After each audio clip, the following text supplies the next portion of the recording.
Welcome back. In the last topic, we discussed about matplotlib as a library that can help you to visualize the data. In fact, I told you the importance of visualizing the data for a data scientist. Now, let's understand Pyplot. What is a Pyplot? Pyplot is a matplotlib module that is available. If you remember, I told you about the standard library, modules, and the packages. Now, Pyplot is a standard module that is available with matplotlib library that provides very simple functions for creating the plots. You can create different plots like images, text, lines, etc. to the axis in a current figure. So Pyplot is one of the major innovations that have happened in this particular forum that helps people to create this. Now you need to understand the syntax of Pyplot. How does it work? So first of all, we need to install matplotlib as a library when you want to use it in your code. So install matplotlib. Usually in Google Colab, it is pre-installed. Otherwise, you just need to import it. Once you do that, the complete packages are available for you. All the libraries that are associated with matplotlib is available for you. Now, once it is done, matplotlib.pyplot.plot, that is the syntax. Pyplot is the module, plot is the small function that you are triggering, where you pass certain parameters. What are the parameters? You use star args. Do you remember this? This is something we discussed earlier. If you do not know the number of arguments that you are going to pass across, you use star args. That is, any number of arguments can be passed across.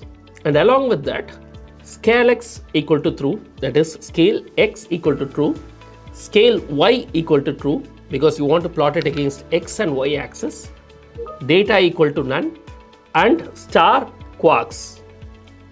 Let's understand each one of them, what they are. The function accepts parameters, that is the plot function that we are discussing here, are accepting parameters that enables us to set scales x and y, and then it is also helping us to format the graph within that x and y axis. So what are the parameters that we are looking at?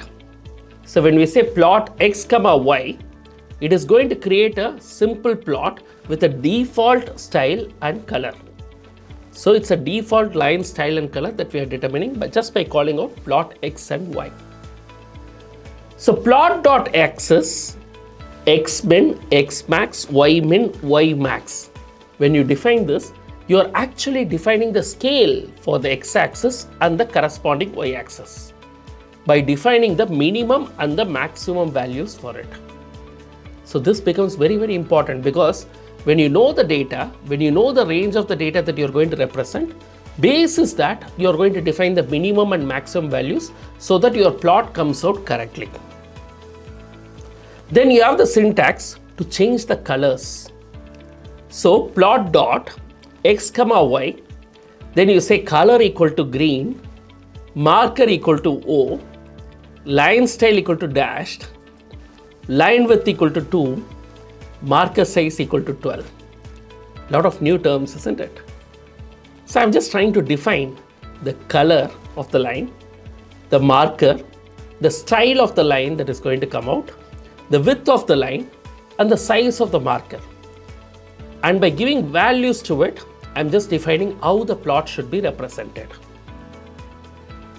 The x and y coordinates are marked using circular markers of size 12, since I have given marker size equal to 12, and green color line with a dashed line style. That is something, since I have given line style equal to dashed, I'm going to have a dashed line style of width 2. That's how this plot is going to be created. Then of course, when we are plotting graphs, we have the option to create labels also.